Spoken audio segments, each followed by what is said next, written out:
اعوذ باللہ السمیع العلیم من الشیطان الرجیم بسم اللہ الرحمن الرحیم رب اشرح لی صدری ویسر لی امری واحلل عقدۃ من لسانی یفقہوا قولی۔ قرآنی عربی گرامر کے پیارے پیارے ساتھیوں کے لیے القرآن تدبر و عمل کا کام ہم نے شروع کیا ہے، اور آج مقدمے کا پیج نمبر 2 ہم نے پڑھنا ہے، لیکن اس سے پہلے یہ ضروری ہے کہ ہم اس بات پر غور کریں کہ تدبر و عمل جو دو چیزیں امت سے نکل گئیں وہ اصل میں ہیں کیا۔ تو یہ تو پہلے پیج سے سمجھ آئی گئی ہوگی کہ امت مسلمہ کی عظیم اکثریت جو ہے وہ قرآن مجید کے اخذ قرآن کریم کا جو طرز عمل تھا، جو منہج تھا سلف صالحین کا، منہج تھا اخذ قرآن کریم کا، وہ 5 اس کے سٹیپس تھے۔ یعنی الاستماع کیا کرتے، بہت توجہ سے بیٹھ کر قرآن کو سنا کرتے، پھر اس کی تلاوت کرتے جیسا کہ اس کی تلاوت کرنے کا حق ہے، پھر اس کو حفظ کرتے انہی آیات کو،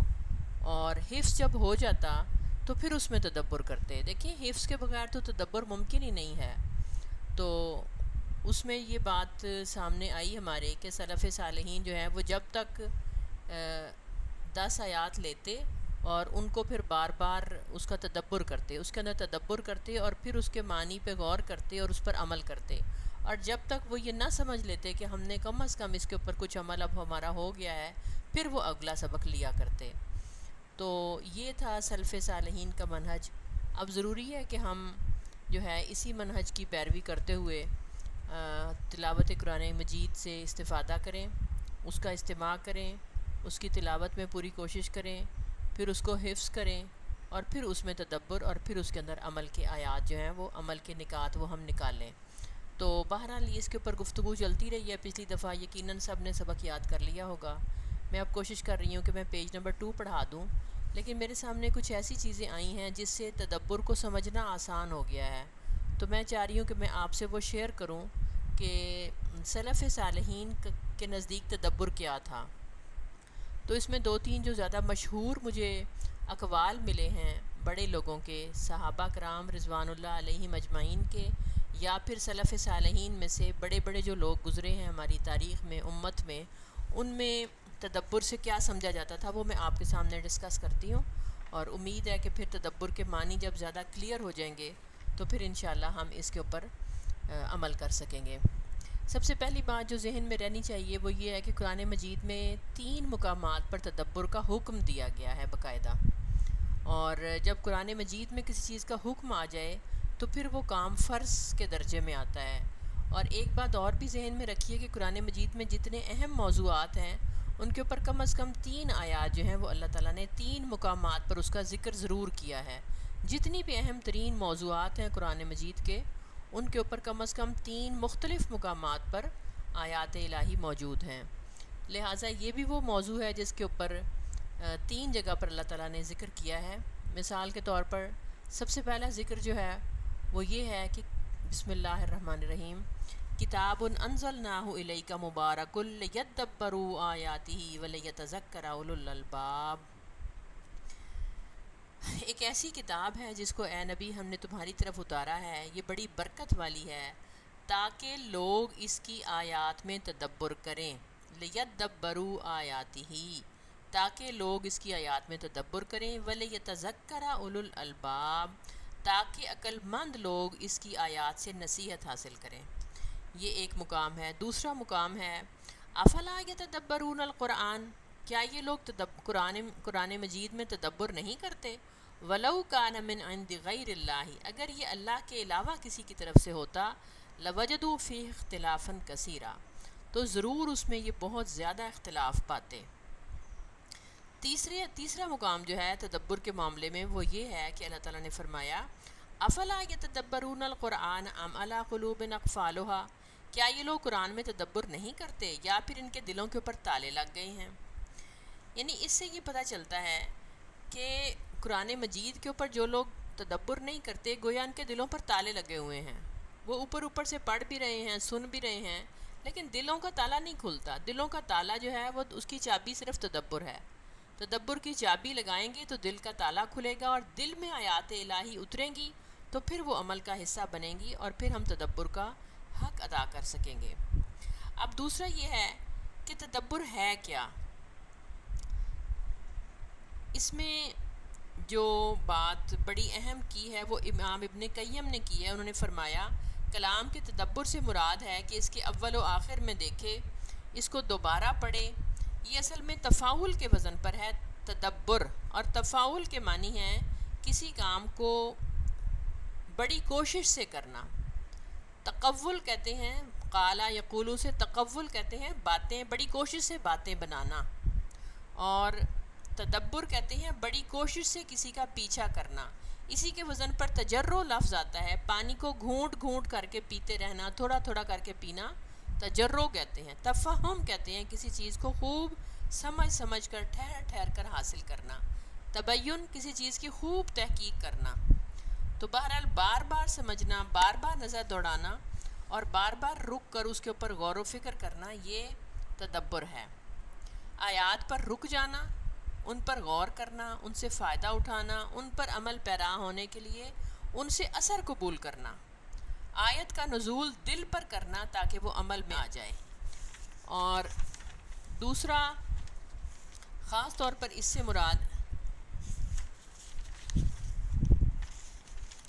ابن قیم رحمہ اللہ کا ایک اور قول ہے کہ دل کی نگاہوں کو الفاظ کے معنی پر گاڑ دینا، دل کی نگاہوں کو الفاظ کے معنی پر گاڑ دینا، اس کو اس کے تدبر، قرآن کے تدبر اور سمجھنے میں اپنی تمام توانائیاں لگا دینا، سوچوں کو اور اپنی فکروں کو یکساں کر لینا اور انتشار سے بچا لینا۔ کسی طرح پارا ختم کرنا مقصود نہ ہو، بلکہ ہر روز دن کا کچھ حصہ انسان تدبر کے لیے ضرور وقف کرے۔ امام ابن تیمیہ رحمہ اللہ کا قول ہے قرآن پر تدبر ہی سے درست راہ ملتی ہے۔ جو لوگ قرآن میں ہدایت طلب کرتے ہوئے اس پر تدبر کرتے ہیں، ہدایت کا راستہ صرف انہی کے لیے واضح ہو جاتا ہے۔ حق کا متلاشی قرآن میں غور و فکر کرے تو دل کی آنکھیں کھول لے۔ امام ابن تیمیہ رحمہ اللہ نے تدبر کے 2 رکن بیان کیے ہیں۔ الرکن النظری، یہ تلاوت کا وہ رکن ہے جو نظر سے تعلق رکھتا ہے، یعنی نظروں کو جو ہے وہ الفاظ کے اوپر رکھنا۔ اور دوسرا ہے الرکن العملی، آیات کے نکات پر غور کرنا، معنی ڈھونڈنا، آیات سے سبق حاصل کر کے عبرت اور نصیحت حاصل کرنا، غور و فکر کرنا، یعنی الفاظ کے اوپر بھی، الفاظ کو سمجھنا، الفاظ کے ورڈز میننگز، الفاظ کو کھولنا، اور پھر اس کے اندر جو گہرے معنی پوشیدہ ہیں ان تک اتر جانا۔ قرآن مجید بار بار تفکر، تبصر، تذکر کی دعوت دیتا ہے، اور یہ الفاظ قرآن مجید میں آپ نے اکثر سنے ہوں گے، ان فی ذالک لآیات لقوم یسمعون، ان فی ذالک لآیات لقوم یعقلون، ان فی ذالک آیات لقوم یتفکرون، افلا تذکرون، افلا تعقلون، افلا یتفکرون۔ یہ مختلف اسالیب قرآن میں آئے ہیں، یعنی یاد کرو، نصیحت کرو، سبق حاصل کرو، غور و فکر کرو،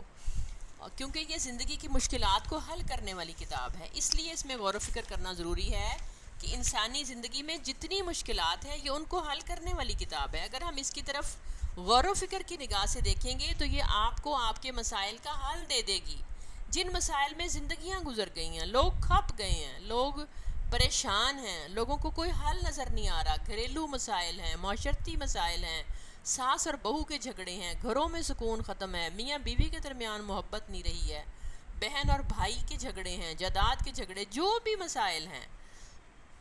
یا پھر ویسے ہی زندگی ایک ٹوٹل ڈپریشن اور ناکامی اور مایوسی کا شکار ہے، یا پھر زندگی پھیکی اور بے رنگ ہے، یا جس بھی طرح کے مسائل، کسی کو مالی، کسی کو بدنی، کسی کو جسمانی، کسی کو ذہنی، جتنے بھی طرح کے مسائل ہیں ان سب کا حل صرف تدبر قرآن ہے۔ قرآن اللہ نے اتارا ہی اس لیے تھا کہ اس کے معنی پہ غور و فکر کرتے، اس سے زندگی کی راہیں ڈھونڈتے، اس سے مسائل کا حل پوچھتے۔ ہم نے اس کو چھوڑ دیا اور اس کو صرف یہاں تک محدود کر لیا کہ بس اس کو کبھی کبھار پڑھ لیتے ہیں۔ اور اللہ کے نبی صلی اللہ علیہ وسلم کا طرز عمل کیا تھا؟ ایک ہی آیت بار بار پڑھتے، بار بار پڑھتے، رکوع اور سجود میں بھی وہی آیت پڑھتے۔ مثلا ایک آیت خاص طور پر اللہ کے نبی صلی اللہ علیہ وسلم کی تاریخ کے واقعات میں آتا ہے، سیرت کے واقعات میں، کہ بسم اللہ الرحمن الرحیم وَإِن تُعَذِّبْهُمْ فَإِنَّهُمْ عِبَادُكَ وَإِن تَغْفِرْ لَهُمْ فَإِنَّكَ أَنْتَ الْعَزِيزُ الْحَكِيمُ۔ اللہ کے نبی صلی اللہ علیہ وسلم ساری رات اس آیت کو لے کر تلاوت کرتے رہے، اے اللہ اگر تو انہیں عذاب دے تو بے شک یہ تیرے بندے ہیں، اور اگر تو انہیں معاف کر دے تو بڑا ہی غالب اور قدرت رکھنے والا اور حکیم ہے۔ تو یہ تھا ان کا انداز۔ اور مجھے خاص طور پر جو ایک بات بڑی یعنی جس کو پڑھ کر میں بڑا ہی ڈری ہوں، اور مجھے وہ بات پہلی دفعہ ملی ہے، میں نے سوچا میں اپنے پیارے ساتھیوں سے ضرور شیئر کروں، وہ یہ تھی کہ عمر بن الخطاب رضی اللہ تعالیٰ عنہ کا ایک کال مجھے ملا ہے۔ انہوں نے فرمایا کہ ہم نے ایک لمبی زندگی گزاری اور ہم میں سے ہر ایک کو قرآن سے پہلے ایمان عطا کیا جاتا، بس جب کوئی صورت حضرت محمد صلی اللہ علیہ وسلم پر نازل ہوتی تو ہم اس کے اوامر، اس کے نواہی، اس کے حلال، اس کے حرام سیکھتے، پھر وہ چیزیں بھی سیکھتے جن کے پاس ہمیں رک جانا چاہیے تھا۔ پھر ہم نے وہ لوگ بھی دیکھے جن کو ایمان سے پہلے قرآن عطا کیا گیا، تو وہ سورہ فاتحہ سے لے کے قرآن کے اختتام تک پڑھ جاتا، لیکن وہ نہ جان پاتا کہ اس قرآن میں اسے کیا حکم دیا گیا ہے اور کس چیز سے منع کیا گیا ہے۔ اور خاص طور پر حضرت عمر بن الخطاب رضی اللہ تعالیٰ عنہ کے بارے میں آتا ہے کہ جب بھی وہ قرآن مجید کی تلاوت کرتے اور کسی چیز کا حکم اس میں پاتے یا کسی چیز کی نہیں اس میں پاتے تو فوراً اس کے اوپر کھڑے ہو جاتے۔ مثال کے طور پر شراب کی حکم کی جو تیسری آیت آئی ہے جس میں مکمل طور پر شراب کو ممنوع کر دیا گیا اور ہونٹوں سے لگے پیالے جو ہیں وہ دور ہو گئے اور لوگوں نے اس کو گرا دیا، اور شراب مدینہ کی گلیوں میں اس طرح بہی کہ کہا جاتا ہے کہ جیسے نالیوں میں پانی بہتا ہے اس طرح شراب بہنے لگی، لوگوں نے بڑے بڑے مٹکے اپنے گھروں میں پڑے ہوئے توڑ دیے۔ تو اس وقت حضرت عمر فاروق رضی اللہ تعالیٰ عنہ نے جو جملہ کہا، فی البدی جو ان کے منہ سے الفاظ نکلے وہ یہ تھے کہ انتہینا یا رب العالمین، اے اللہ کے رب، اے اللہ رب العالمین، ہم آج کے دن سے باز آ گئے، ہم نے شراب چھوڑ دی، انتہینا۔ اسی طرح سے حجاب کا حکم نازل ہوا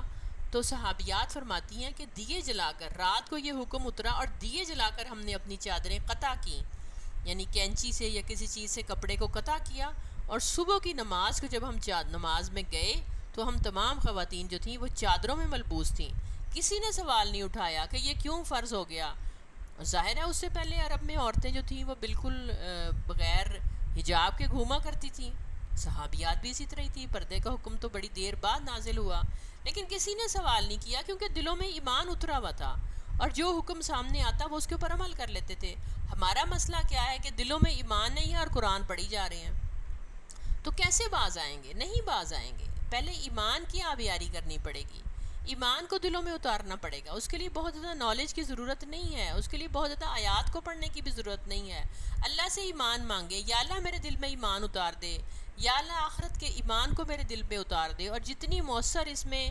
30ویں پارے کی آیات ہے نا ایمان کے ڈیولپمنٹ میں، اتنا کوئی اور قرآن نہیں۔ یہ وہ مکی قرآن ہے، سورہ نبا ہے، سورہ نازعات ہے، سورہ عبسہ ہے، تمام مکی صورتیں آخری سپارے میں جو موجود ہیں، آخری چند سپاروں میں، وہ مکی قرآن ہے اور وہ ایمان پیدا کرتا ہے۔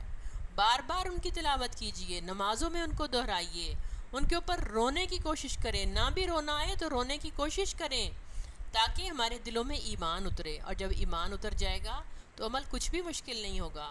اللہ کے رسول صلی اللہ علیہ وسلم اور آپ کے صحابہ، ان کے لیے عمل کیوں آسان ہو گیا؟ وہ جانیں دے دیا کرتے تھے، اور کھجوریں کھاتے ہوئے تاریخ میں آتا ہے کہ صحابہ کرام میں سے ایک نے کھجوریں کھا رہے تھے اور انہوں نے کہا کہ واقعی اللہ کے رسول صلی اللہ علیہ وسلم مجھے جو ہے وہ جنت ملے گی اگر میں اس غزوے میں شہید ہو گیا؟ حضور نے فرمایا ہاں۔ انہوں نے کھجوریں پھینکی اور انہوں نے کہا فز تو برب کعبہ، میدان جنگ میں گئے اور وہیں شہید ہو گئے، اور آخری الفاظ جو تھے شہادت سے پہلے ان کو وہ جنتیں نظر آ رہی تھیں، جب ان کے آخری الفاظ تھے تو انہوں نے کہا فز تو برب کعبہ، رب کعبہ کی قسم میں تو کامیاب ہو گیا۔ یہ دنیا کی زندگی کیا ہے؟ یہ تو عارضی ہے۔ یہاں پر کسی نے بہت بڑا عیش بھی کیا تو بھی موت کا ذائقہ اتنا سخت ہے کہ سارے عیش بھلا دے گا، اور صرف وہ اعمال صالح اور صرف وہ ایمان قیمتی باقی رہ جائے گا جس کے ساتھ زندگی گزاری ہوگی، جس کے ساتھ راتیں گزاری ہوں گی۔ تو یہ ہے خاص طور پر سلف صالحین کا طریقہ کہ اپنے پاس نوٹ بک رکھ لیا کرتے اور بار بار تدبر کرتے اور بار بار آیات کے اوپر غور و فکر کرتے۔ اب ایک دو چیزیں خاص طور پر میں آپ سے کہوں گی، آپ ذرا نوٹ کر لیں کہ غور و فکر کرنے کے لیے ہمیں ایک آیت قرآن مجید کی ہے، اس سے ہمیں کچھ طریقے ملتے ہیں کہ وہ کیا ہیں۔ وہ آیت یہ ہے، سورہ قاف کی آیت ہے، بسم اللہ الرحمن الرحیم، ان فی ذالک لذکرا، بے شک اس میں نصیحت ہے۔ سورہ قاف کی آیت ہے، ان فی ذالک لذکرا لمن کان لہ قلب، بے شک کہ اس قرآن میں نصیحت ہے ہر اس آدمی کے لیے جس کے پاس دل ہو، او القى السمع، یا وہ بہت غور سے کسی بات کو سنے، وہ شہید، اور وہ وہاں پر موجود ہو، یعنی جب وہ غور و فکر کر رہا ہو تو خود ذہنی طور پر وہیں موجود ہو۔ یہ ہے وہ جس سے کچھ پوائنٹس نکلتے ہیں غور و فکر کے۔ کرنے کے کام اب ہمارے کیا ہیں، اس کو ذرا نوٹ کر لیں۔ سب سے پہلا کرنے کا کام، پوائنٹ نمبر 1 یہ ہے کہ جب تلاوت ہو رہی ہو تو دل، کان، نگاہ، آنکھیں تمام موجود ہوں، خیالات کو جمع کریں اور اس طرح پڑھیں گویا کہ مجھ سے بات کی جا رہی ہے۔ قرآن کو جنرلائز نہ کریں کہ ہاں یہ تلاوت ہے اور فلاں بندہ تو ایسے کرتا ہے، فلاں، اس وقت کسی بندے کے بارے میں مت سوچیں، صرف اپنے بارے میں سوچیں کہ میرے اوپر اتر رہا ہے، میرے سے بات ہو رہی ہے اور یہ میرے سے گفتگو ہے۔ تو سب سے پہلے یہ ہے کہ خود کو خیالات کو جمع کرنا، غور و فکر کرتے ہوئے، کہ قرآن کو سنتے ہوئے بار بار غور و فکر کرنا اور اپنے آپ کو سامنے رکھ کر۔ لیکن یہ وہی کر سکیں گے جن کے دل زندہ ہیں، کیونکہ قرآن مجید میں آتا ہے سورہ یاسین میں، ان ہوا الا ذکر و قرآن مبین، بے شک کہ یہ نصیحت ہے اور قرآن مبین ہے، یعنی بڑا واضح قرآن ہے، لینذر من کان حیا، تاکہ ڈرا دے ہر اس شخص کو جو زندہ ہے۔ زندہ کون ہوتا ہے؟ جس کا دل زندہ ہوتا ہے، وہ دیکھے گا، وہ سوچے گا، وہ غور و فکر کرے گا اور انشاءاللہ وہ عمل بھی کر لے گا۔ لیکن جو لوگ مردہ ہیں، جن کے دل مردہ ہو گئے ہیں، ان پر قرآن کوئی اثر نہیں کرتا، کوئی ایک آیت بھی ان کے لیے عبرت اور نصیحت نہیں بنتی، بلکہ وہ قرآن کھول کر بھی لوگوں کے اوپر غور و فکر کرتے ہیں کہ فلاں بندہ تو ایسا ہے، فلاں بندہ تو ایسا ہے۔ او بھائی، تم دوسروں کے اعمال کے ذمہ دار نہیں ہو، تم نے اپنی ٹوکری اٹھانی ہے، اللہ تم سے تمہارے اعمال کا پوچھے گا، دوسرے کو چھوڑ دو، دوسرا جو مرضی کر رہا ہے اس کو اس کے حال پہ چھوڑ دو، اپنی فکر کرو کہ میں کہاں کھڑا ہوں۔ نمبر 2 کرنے کے کاموں میں سے یہ ہے کہ جن لوگوں کے دل اور ذہن کچھ اور ہی دنیا کی ٹینشنوں میں پڑے ہوئے ہیں نا، ان کو قرآن سے کبھی بھی تدبر حاصل نہیں ہوگا، یعنی کچھ اور ہی فکریں ہیں، کچھ اور ہی ٹینشنیں جن کو لگی ہوئی ہیں، کچھ اور ہی غم ان کے دلوں پر چھائے ہوئے ہیں، تو کچھ اور ہی ایسی چیزیں ہیں جو ان کے ہوش و حواس پر چھائی ہوئی ہیں، وہ لوگ بھی قرآن مجید سے غور و فکر اور تدبر حاصل نہیں کر سکتے۔ اور نمبر 3 جو تیسرا پوائنٹ ہے کہ صرف قرآن مجید سے وہی فائدہ اٹھا سکتا ہے جو تلاوت کے دوران نہ صرف غور سے سنے، دل لگائے، جو چیز دل میں آئے اسے اپنے اعضاء پر طاری کرتے، اور قرآن سنتے اور قرآن پڑھتے ہوئے خاص طور پر اپنی جلد، اپنے کان، آنکھیں اور دل بار بار اس کو متاثر کرے، ان کے اوپر اثر آئے، کیونکہ قرآن مجید کے بارے میں ایک آیت اور بھی آتی ہے، اللہ نزل احسن الحدیث کتاباً، اللہ وہ ہے جس نے یہ بہترین کتاب اتاری ہے، بہترین بات چیت اتاری ہے، کتاباً کتاب کی شکل میں، متشابہن جو ملتی جلتی ہیں، جس کی آیات ملتی جلتی ہیں، مسانیہ ایک دوسرے بار بار آتی ہیں، یعنی آیات اس میں بار بار دہرائی جاتی ہیں، تقشعر منہ جلود الذین یخشون ربہم، بال کھڑے ہو جاتے ہیں اس سے ان لوگوں کی جلد کے جو اپنے رب سے ڈرتے ہیں، یعنی جو اپنے رب سے ڈرتے ہیں ان کی جلد کے بال کھڑے ہو جاتے ہیں، ثم تلین جلودہم، پھر ان کے جسم کی جو جلد ہے وہ نرم ہو جاتی ہے، وقلوبہم، اور ان کے دل الی ذکر اللہ، اللہ کے ذکر کی طرف متوجہ ہو جاتے ہیں، ذالک ھدی اللہ، یہ ہے اللہ کی ہدایت، یہدی بہ من یشاء، اس کے ذریعے سے اللہ جس کو چاہتا ہے ہدایت دیتا ہے، ومن یضلل اللہ فما لہ من ہاد، اور جس کو اللہ گمراہ کر دے اس کے لیے پھر کوئی ہدایت دینے والا نہیں ہے۔ تو یہ اب سمجھ آئی کہ زبان کا کردار کیا ہے تدبر میں، کہ وہ تلاوت کرے اونچی آواز میں، خود کو سنائیں، بول کر سنائیں، جو صورت تلاوت کریں اس کو آپ کے کان خوبصورت آوازوں کے ساتھ اس کو سنیں، کیونکہ یہ بھی اللہ کے رسول صلی اللہ علیہ وسلم کا قول ہے کہ ابن ام عبد جیسا قرآن پڑھو، یعنی عبداللہ ابن مسعود جو تھے وہ ابن ام عبد کہلاتے تھے، اور یہ بھی حضور نے فرمایا صلی اللہ علیہ وسلم، زین القرآن باصواتکم، قرآن کو اپنی خوبصورت آوازوں سے سجایا کرو۔ تو پہلی بات تو یہ ہے کہ آپ کے کان اس سے متاثر ہوں، یعنی ایسی تلاوت کریں کہ کانوں کو جائے اس کا اثر۔ دوسری بات یہ ہے کہ اس دوران جلد اور کھال اور آنکھیں سب متاثر ہوں، اور انسانی آنکھ جو ہے وہ رونے لگ جائے، دل بھر جائے، سجدے میں پڑ جائیں، رونے لگ جائیں، اسے محسوس کریں۔ مقرف اپنے والد سے روایت کرتے ہیں کہ میں اللہ کے نبی صلی اللہ علیہ وسلم کے پاس آیا تو آپ ایک آیت تلاوت کر رہے تھے، اور رو رہے تھے. آپ کے سینے سے ایسی آواز آ رہی تھی جیسے کہ ہنڈیا جوش میں آتی ہے، اور سینے سے آواز کا آنا یہ تدبر ہے، پورا جسم شریک ہونا چاہیے. اللہ کے نبی صلی اللہ علیہ وسلم کے صحابہ بھی بہترین تدبر کرنے والے لوگ تھے. ابو بکر صدیق رضی اللہ عنہ کے بارے میں آتا ہے کہ ایک آیت وَإِن تَعُدُّوا نِعْمَتَ اللَّهِ لَا تُحْصُوهَا إِنَّ اللَّهَ لَغَفُورٌ رَحِيمٌ، ساری رات اس آیت کو لے کر تلاوت کرتے رہے، اور بار بار جب نعمت کا لفظ آتا وَإِن تَعُدُّوا نِعْمَتَ اللَّهِ، جب نعمت کا لفظ آتا تو پھر کہتے کہ یہ بھی یہ نعمت، یہ بھی نعمت، یہ بھی نعمت، یہ بھی نعمت، اللہ تو نے مجھے اتنی نعمتیں دی ہیں. اور کیا ہم یہ سوچیں کہ کیا ہماری زندگی میں بھی کوئی ایک دن بھی ایسا آیا کہ ہم نے ایک ہی آیت کی تلاوت اتنی کی ہو کہ وہ ہمارے دلوں کے اندر اتر گئی ہو. اللہ تعالیٰ ہمیں اس کا مصداق بنا دے کہ ہم اس سے تدبر سے فائدہ اٹھا سکیں. اور خاص طور پر جو چیزیں قرآن مجید جن چیزوں کو بالکل جن کا علاج کر دیتا ہے، خاص طور پر قرآن مجید 5 کام جو کرتا ہے ہمارے ساتھ، اگر ہم تدبر کریں گے تو اس سے کیا کیا فائدے اٹھا سکتے ہیں. سب سے پہلا فائدہ تو ہے کہ اس میں شفا ہے، بیماریوں سے شفا ہے. یعنی تدبر جو شخص کرنے لگے گا اس کو بیماریوں سے شفا مل جائے گی، کیونکہ قرآن مجید انسانی بیماریوں کی شفا ہے. نمبر 2، ایمان میں اضافہ ہوگا، دل کی حالت بدل جائے گی. یہ سب سے پہلا جو تبدیلی ہے نا عمل کی تبدیلی کے لیے، وہ دل کی حالت کا بدلنا ہے، اور دل بدلتے ہیں تدبر سے. نمبر 3، اس کا جو فائدہ ہے تدبر کا، وہ علم حاصل ہوتا ہے، کیونکہ قرآن مجید میں آتا ہے انما المؤمنون الذین، بے شک اہل ایمان تو وہ ہیں، اذا ذکر اللہ، جب اللہ کا ذکر ان کے سامنے کیا جاتا ہے، وجلت قلوبہم، تو ان کے دل ڈر جاتے ہیں، وَإِذَا تُلِيَتْ عَلَيْهِمْ آیاتہ، جب ان کے سامنے اس کی آیات تلاوت کی جاتی ہیں، زادتہم ایمانا، تو ان کا ایمان بڑھ جاتا ہے، وَعَلَىٰ رَبِّهِمْ يَتَوَكَّلُونَ، اور وہ اپنے رب پر توکل کرتے ہیں. یہ یعنی تیسرا فائدہ ہے جو قرآن کے تدبر سے حاصل ہوگا کہ علم میں اضافہ ہوگا اور ایمان میں اضافہ ہوگا. نمبر 3، مثالوں میں تدبر کرنا آئے گا.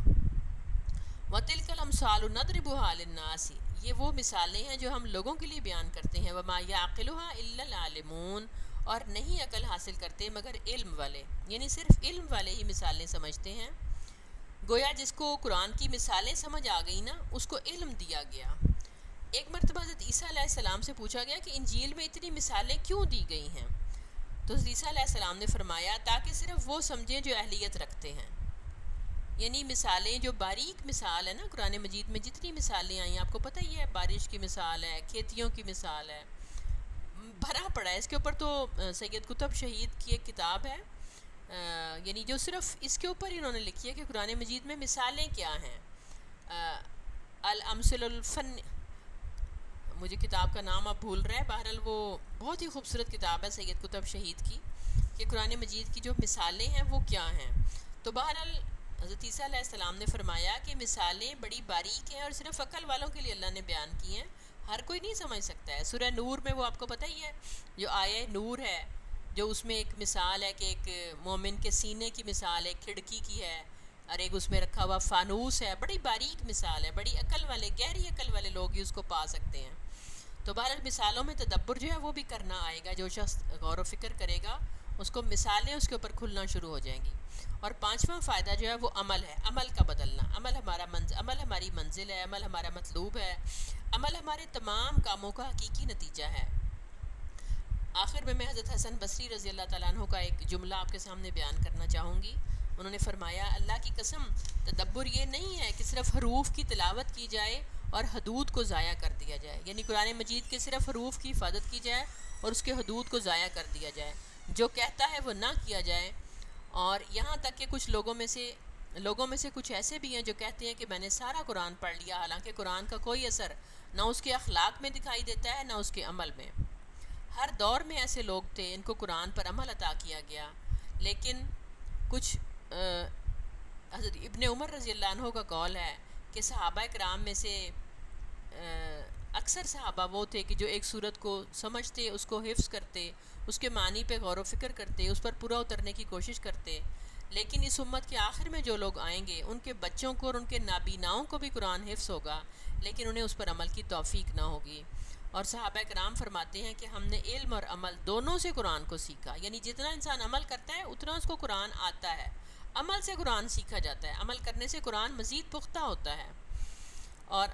خاص طور پر عبداللہ ابن مسعود رضی اللہ عنہ کا ایک قول بڑا ہی خوبصورت ہے، انہوں نے فرمایا حامل قرآن کو اس کی رات سے پہچانا جائے جب کہ لوگ سو رہے ہوں، اس کے دن سے پہچانا جائے جب کہ لوگ کھا پی رہے ہوں،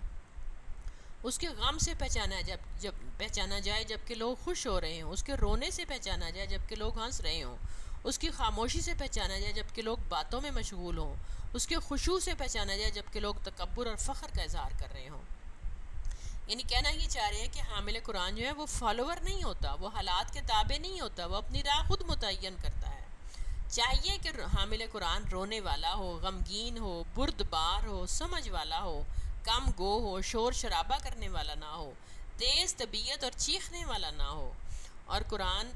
پڑھ کر بھی بچوں پر چیخنا، شوہر سے لڑنا، والدین سے شاؤٹ کے انداز میں بولنا، یہ کوئی معنی نہیں رکھتا۔ اپنے والیوم کو کنٹرول کریں، اپنی کلاس کے بعد اپنے والیومز کا ضرور جائزہ لیں، تبدیلی پہ غور کریں کہ اب میرا طرز عمل گھر والوں کے ساتھ کیا ہو رہا ہے، جب میں اپنی فیملی میں باقی لوگوں کے ساتھ سامنے جاتی ہوں، جب لوگ دنیا کی باتیں، تفریح کی باتیں، ہنسی مذاق، جھوٹے لطیفے بیان کر رہے ہوتے ہیں، تو میرا طرز عمل کیا ہوتا ہے۔ ان ساری چیزوں کے ذریعے سے قرآن کو سمجھنے کی، اس کو اپنی شخصیت کا حصہ بنانے کی کوشش کریں، تاکہ یہ سب کچھ ہمارے لیے فارمیلٹی نہ ہو۔ تو یہ ساری گفتگو تو میں نے تدبر کو ذرا سمجھانے کے لیے کی تھی، اور اب انشاءاللہ ہم اپنے ورڈ ٹو ورڈ پیج کے اوپر آ جاتے ہیں۔